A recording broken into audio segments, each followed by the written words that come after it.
And again, don't confuse the word business as a, as a business you might have doing a product and services. Think of the word business. You are in the business of property.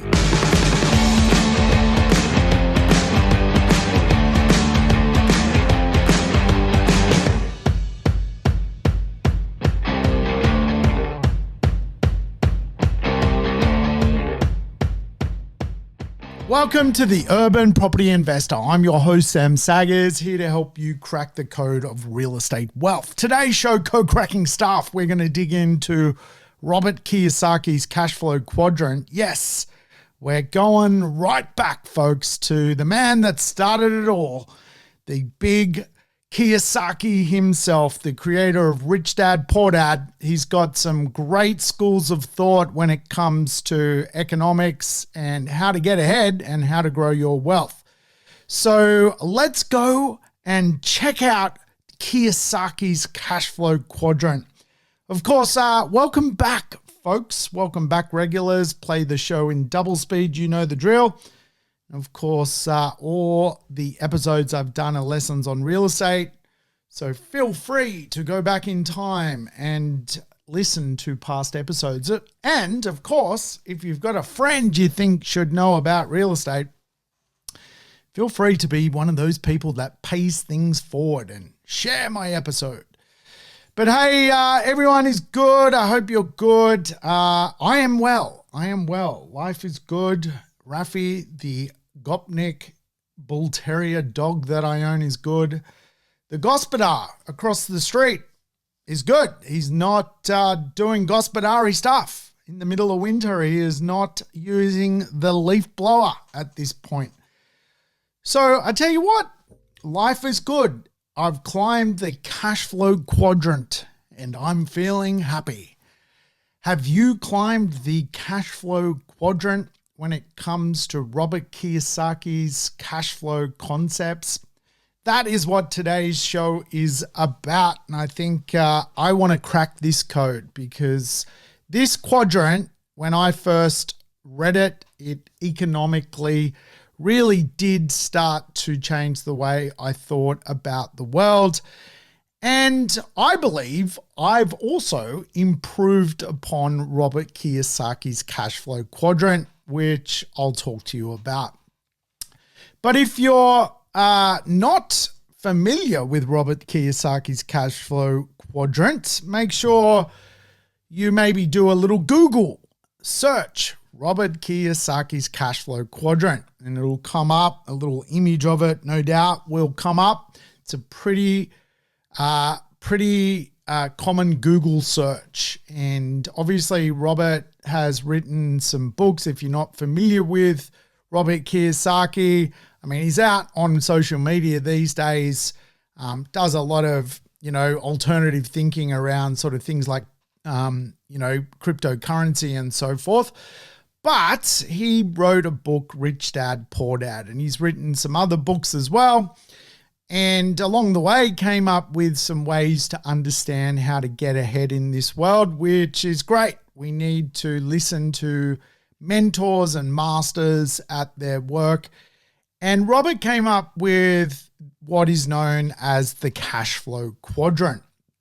Basically, the cash flow quadrant, as it sounds, is a 4-quadrant model. At the top left of the quadrant model, if you like, Robert has in there employees. Now, employees have a job, but according to Robert Kiyosaki, really they exchange their time for money and they do not have any leverage. So the employee model, if you like, is the first section of the quadrant. No leverage. You're just going to work, exchanging your time for money. And at the end of the week, you hope there's more money in your back pocket. The second section of the quadrant on the left-hand side of the quadrant is self-employed. Again, really in this section, you basically own a job. You don't own a business, you own a job. And so again, people exchange their time for money, and really there is no leverage in that model, no leverage from effectively other people, which is really on the other side of the equation is the business owner. Now, the business owner really can leverage people, and really by leveraging people, that can create dollars, and dollars obviously can create wealth. And then the final section of Robert Kiyosaki's cash flow quadrant is the investor. The investor basically makes their money work for them and eventually ends up in a place where they're passive. So you have the 4 quadrants of Robert Kiyosaki. And I will explain another way to consider the 4 quadrants, which is something that I've adapted to the 4 quadrant cash flow model of Robert Kiyosaki. So remember, employee, no leverage, exchanging time for money. Self-employed, no leverage, exchanging time for money. Business owner, leverage, has a system, has people, and an investor has leverage and eventually creates a passive income off the back of that leverage. Now, one of the things that you probably are comprehending by listening to this is you can be an employee with a business of owning properties in a portfolio. You can be self-employed and also have a property investment business. You can be employed and be an investor. So you can actually swap models. You don't have to be stuck in one corner of the quadrant. But I think when some people see the cash flow quadrant, they automatically think it's about creating businesses. And really, if we want to stick to our swim lane and talk about the real estate space, I have, I guess, improved on the way of explaining Robert Kiyosaki's cash flow quadrant. And I call it the Kiyosagus, or the Kiyosaki cash flow quadrant, named after, yes, myself. Now, if we think about the employee concept, well, I know employees who have 12 investment properties that have created passive income for themselves. So let's just be clear. This is not about a business owner versus an employee inside a business. This is a wealth concept of creating wealth for yourself beyond your wage. And so the Kiyosaki cash flow quadrant, oh my God, did that come out strange? The Kiyosaki cash flow quadrant is about building wealth. So if we go to the employee section of the Kiyosaki cash flow quadrant, you basically have someone who is living life on other people's terms. And really remove the word employee, just someone who's living life on other people's terms. They could be renting for life. They could be living paycheck to paycheck. They could be renting a space to live and ultimately never have an ambition to have stability in their world. They could be living on other people's terms because they've always got to borrow money off friends or family or their parents, and really quite often need basically handouts to survive, whether it's government supplements or whether it's the pension later in life. Really, when I look at the original Kiyosaki cash flow quadrant and then turn it into the Kiyosaki's cash flow quadrant, really the top left quadrant is life on other people's terms. And that is exchanging time for money and ending up with nothing at the end of every week. However, if we want to use the Kiyosaki's Cashflow Quadrant and add assets to build wealth, then we can apply some further and better logic. So the self-employed becomes life on your bank's terms. The self-employed becomes life on your bank's terms. And what I mean by that is someone who owns a job and really exchanges their time for money, but then uses that money for security purposes. And really they're tied to building home equity and putting a little bit away into their retirement superannuation fund. Really what they own is a job connected to the banking system, and really what they're doing is spending 30 years of their life working for the bank. However, there are two wealth building principles within life on your bank's terms. These are wealth building principles. One is home equity and two is superannuation. So despite the model not improving and growing, at a bare ass minimum, this is what most people in society are engineered to do.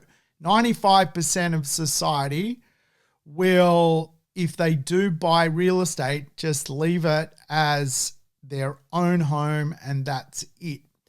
And so basically that model, that self-employed model that Kiyosaki talks about, where you own a job, really the self-employed model in the Kiyosaki's Cashflow Quadrant is you own 30 years of payment to pay off debt to the bank.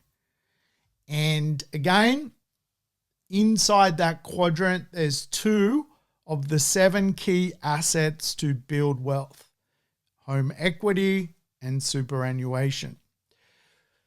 In the next section of the Kiyosaki's Cashflow Quadrant, you've got life by leveraging others. Life by leveraging others. Remember the first two?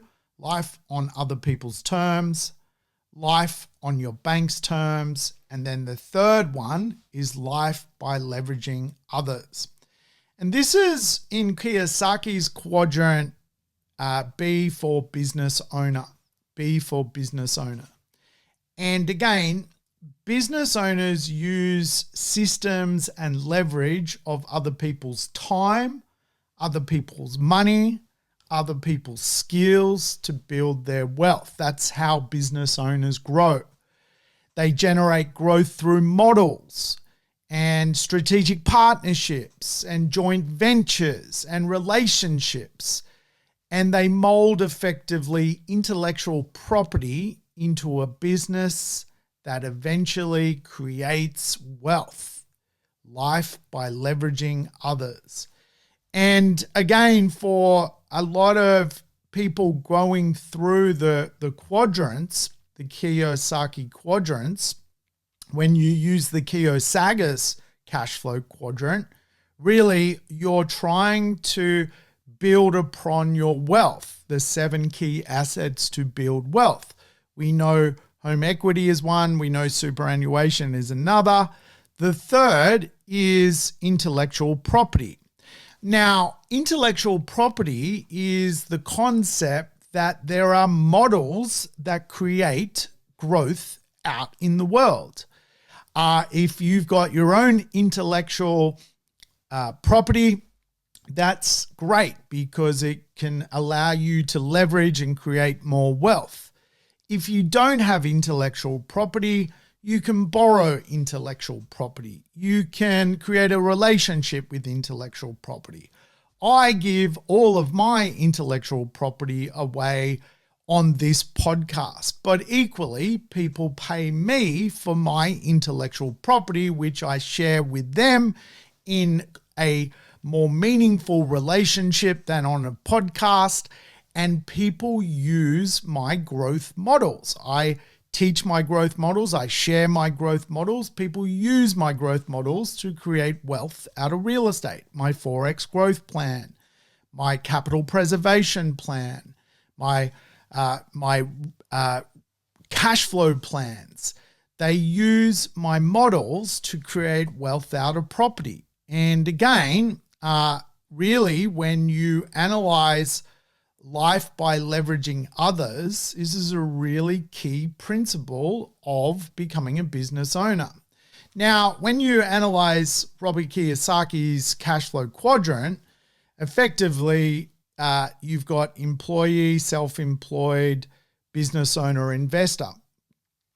The way I like to teach it is the business owner part of the puzzle is about, whether you've got a job or you're self-employed or you've got a small business, is about making sure in the swim lane you're swimming within, which is property investment, you align yourself with as a property investor who is in the investment business of property investment by making sure you're using the right intellectual property. And again, the right intellectual property allows you to grow your wealth.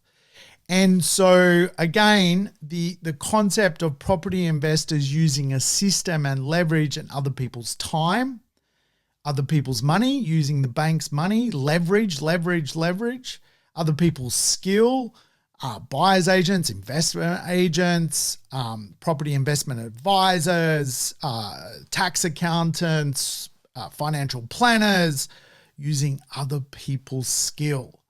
And all of a sudden, you can find growth through models, other people's models. You can use my models if you don't have those models, and you can create wealth. You can mold wealth. And your intellectual property can remain with you, and my intellectual property can be absorbed by you.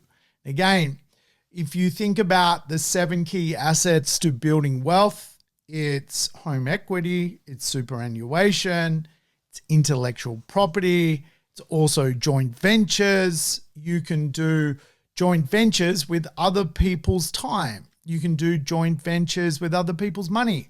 When we buy an investment property, we're just doing a joint venture with the bank and also the tenant and also the tax man. That is the concept of life by leveraging others. And again, when you go through that section, you own businesses, and effectively that is the section where you become a business owner. You just may be in the business of buying an investment property. So the Kiyosaki's Cashflow Quadrant involves 7 key assets to build wealth. 1, putting equity in your home. 2, superannuation and savings. 3, intellectual property. 4, joint ventures, other people's skill, other people's time, other people's money, other people's relationships. Team up with those people, and you will create the 5th asset, which is a business. And again, don't confuse the word business as a, as a business you might have doing a product and services. Think of the word business. You are in the business of property. And of course, the 4th section of the Kiyosaki's Cashflow Quadrant is life with money working for you. And again, this is the investor section of the Kiyosaki model. Investors focus on growing their wealth by making their money work for them. That's how it works. Money multiplies money. and again, when you build your business framework, you can end up with things like investments becoming passive. And really, the 7 key assets to build wealth will take you to really wealth building asset selection 6 and 7, which is investments like equities and investments like a property portfolio. When you start your business, it'll be small. By the time you've become an investor, it will become much bigger. And so the 7 key assets to build wealth and go from a needs-based space where you're literally needing help from other people to survive is effectively getting into home equity, building wealth in your first home, superannuation, making sure that you grow that pot of gold, intellectual property, making sure that you're using models that create wealth, joint ventures, using other people's time and relationships, identifying that you're in a business and knowing what that business is, not flirting, but actually being in a business. That could be the business of investments and the business of building a property portfolio. They're the 7 key assets to building wealth. And once you go through those key asset learnings of building wealth, you start to realize that you are going in the right direction. Now, Kiyosaki says there are 5 levels of investment. Level 1 is debt-free, but with no investments. That is a really scary situation to be in. Probably in a capitalist country, one of the most challenging places to be in. No debt, but no investments. That in itself is very, very, very risky. The second level of investment is savings and building an asset base. It's kind of that acquisition phase that people go through during their investment journey, saving some money and building an asset base. Level 3 of the 5 levels of investment is someone who's invested, but they've never invested in themselves. So what happens is they lack education on what they've gone and done. And quite often what they've gone and done has actually led to them making some mistakes. And so they get stuck from their investments.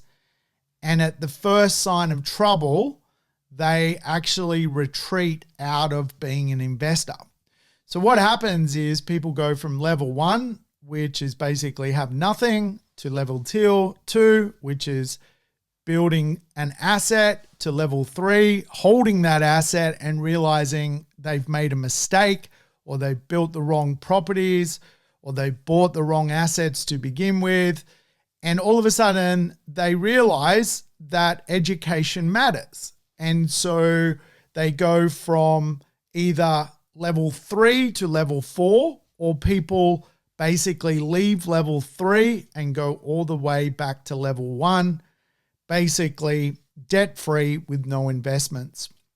But for the small percentage of people that go from level 3 to level 4, that level 4 investor is a person that has learned from their mistakes and keeps going, keeps growing, keeps doing it again, keeps having a go at the cash flow quadrant to move quadrant. And eventually someone will go, if they are in level 4, they've learned from their mistakes and they want to keep going, they go to level 5, financially free and gives back. Now, I'm financially free and I try and give back through this podcast. I try and share as much as I can when it comes to this stuff. Certainly what I have found, and I run a business based on people stuck at level 3. They have invested and they've usually made a lot of mistakes. I've just spent a lot of time with people hearing about their mistakes. I've done 12 meetings this month with basically new people that want to work with my service. And all of them are either level 1, level 2, or level 3 investors. They either have nothing and they just want to tell me they have nothing and hope that I can do something for them. I can't because it's up to them. It's not up to me. Or it's people basically putting away the pennies, trying to get into the real estate world as an investor. They quite often don't have equity in their homes, so their savings and building their asset base. Again, probably most people I end up helping have actually invested and just simply made so many mistakes along the way. We all pay for education in one way, shape, or form. And the beautiful thing about a lot of those people is they're going from level 3 to level 4. Level 3 is they do not retreat from their mistake and they go to level 4 where they learn from their mistakes and they keep going. And eventually those people will become financially free. That's the reality of the levels of investment. Now, Kiyosaki says there's 7 steps to moving quadrants. And I want to go through those steps because I think it's very, very important.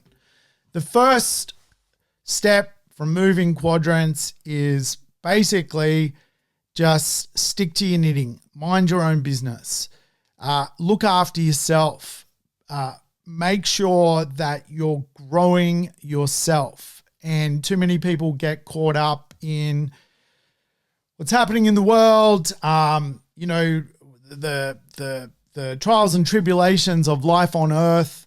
They get caught up in their friends. They get caught up in the dogma of mediocrity. And really, the first step to moving quadrants, according to Kiyosaki, is just learn to look after yourself, empower yourself, move yourself forward. The second step to moving quadrants, according to Kiyosaki, is take control of your cash flow. And I've talked about this before. It's really simple, an input-output equation. What you put in is what you're going to get out. It's a leading indicator to a lag indicator. If you spend more than you make, your input-output equation is going to be completely upside down. If you save more than you spend, then all of a sudden you might have extra money to put into starting your business. And really, that's the game of property investment. The third thing Kiyosaki explains is know the difference between a calculated risk and a risky situation. There's 2 different things. And I meet a lot of people all the time and they do believe that real estate investment is risky. And actually, it's not risky. It's a calculated risk. What's riskier is not having any investments as you grow older and you start to face the realities of the pension. That is a risky situation. Property investments, share investments are a calculated risk. And again, there is a big difference between the two. To move quadrant as well, you need to know what kind of investor you are. Are you a level 1 investor?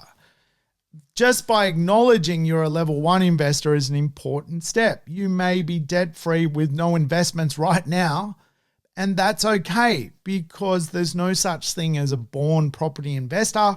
We were all debt-free with no investments. Then we have to get into debt and leverage and start building assets to eventually get to level 5, which is financially free. So you need to know what kind of investor you are. Are you a level 1 investor, a level 2, 3, 4, or have you made it to level 5 as an investor? And again, level 5 as an investor is just really simple. You share as much as you can and you give back to the world. You make the world a better place because you would have grown personally and your wealth would have grown alongside it. And I get to go, and I'm privileged to go to a lot of events, a lot of charity events, and I see what people at level 5 can do for this world. You would be absolutely just so impressed when you see level 5 people giving back. They donate hundreds of thousands of dollars. They donate as much as they possibly can to make the world a better place. They make a difference. And if you want to make a difference in the world, I can absolutely attest, become a level 5 financially free investor. It'll give you the power to give back. In our business, we're up to 17 schools we've built around the world, which today have educated over 6,000 people. 6,000 people have gone through those schools because we, and when I say we, my business partner and I, have got to a level 5 investment state where we can look after others. We can financially give back. We can do some cool things. So again, it's just the journey you've got to go on. And really just know what kind of investor you are. Are you someone that searches out problems and then hides under a rock? Or are you someone who seeks answers and tries to grow from that point? Or are you someone that ultimately will seek out an expert to give you a faster track approach to going through the Cashflow Quadrant? Again, when you go back to the Kiyosaki's Cashflow Quadrant, life by leveraging others, if you don't know a lot about real estate, you can leverage my skill set in real estate. You can joint venture with my models of real estate. If you don't like my models of real estate, you can go and see other people. There's other models and alternative ways to look at the real estate marketplace. Again, that's just by understanding about seeking experts. The 5th concept that Kiyosaki talks about in his 7 steps to moving quadrants is find mentors. Find mentors. And again, if you're the smartest person in the room, you're in the wrong room. It's as simple as that. And I love being the dumbest person in the room. I always say to people, I'm in the dirt. If you want to find the dirtiest person in the room, that's me. If you want to find the smartest person in the room, I won't be it, because I will be surrounding myself with smarter people than myself, and I'll be in the dirt working out how to grow. Growing from the bottom, going up. Find a mentor.